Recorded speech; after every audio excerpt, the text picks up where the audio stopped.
Well, thank you so much, Sharon, for the kind words. I think we had a. Oh, here I gotta stay in this box. Okay. This feels like I'm like TV star here. I wish I was dressed with all glittery stuff, showing my chest and all that stuff. Jesus. You have to get a SAG card. I know. It's like, this is really cool.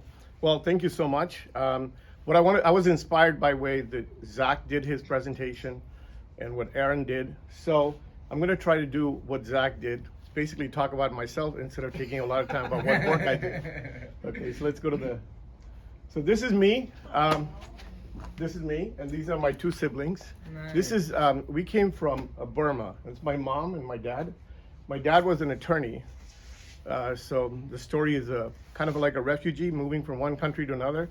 And if you're a lawyer, it's really tough because you can't just go to another country with a different language, different laws, and practice. You can't just reinvent yourself. So, but he always had a positive attitude. He said, you know, if this communism thing had never happened, we would have never left that country, and we would never be where we are now. So he had a very positive spin on it. This is where I was born. This is where my family lived for 3 generations. We were right in the middle of the country. So most people, when I tell them that that's where I came from, and they say, I don't know where that is, because nobody's heard of it. It's like Korea. It's like a hermit kingdom, right?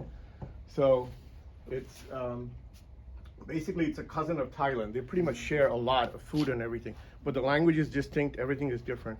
They're still doing the genocide thing. They're still doing the civil war. Their basic target is Muslims here, because there's a group of Muslim kingdoms here that they're attacking, and then in here along the border is Christians. So there's a bunch of ethnic groups in their country, and so the Burmese military is still doing their job. So it's not a safe country to live, but it's a great country to visit as a tourist. Anyway, my family had to leave, so we took a boat to the nearest country here, and then eventually I ended up here. I went to high school here.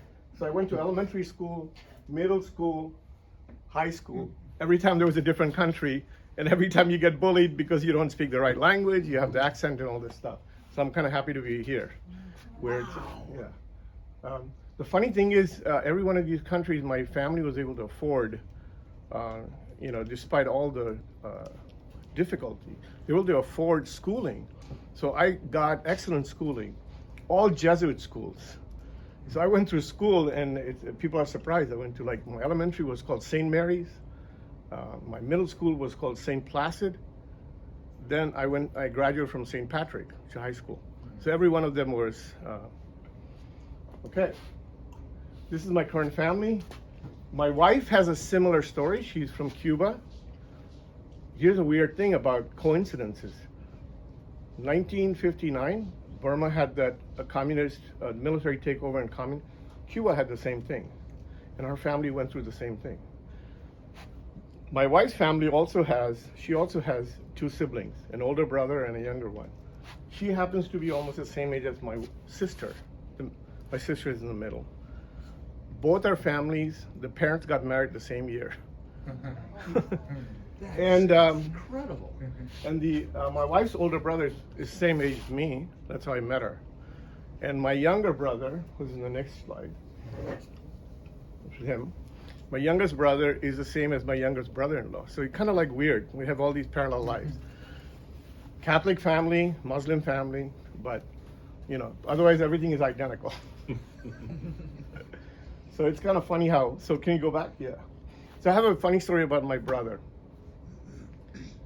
My brother and I are partners, and the story started when I was 5 years old.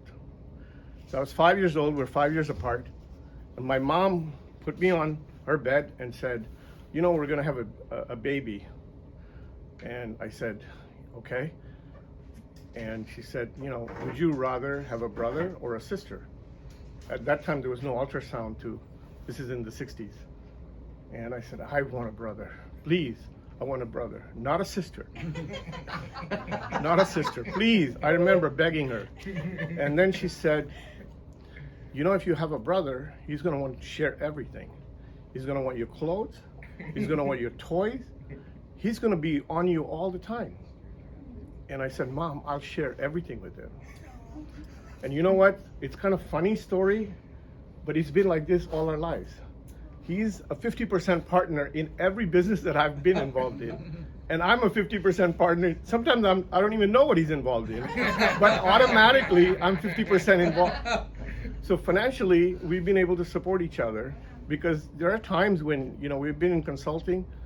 There's been time when he gets monthly contracts, mine is project based.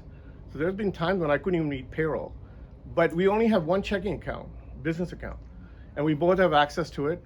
And I can always take the money that he's earned to pay for my payroll. So it's been like this. We've been kind of like this, supporting each other throughout. So thank you guys. Yeah.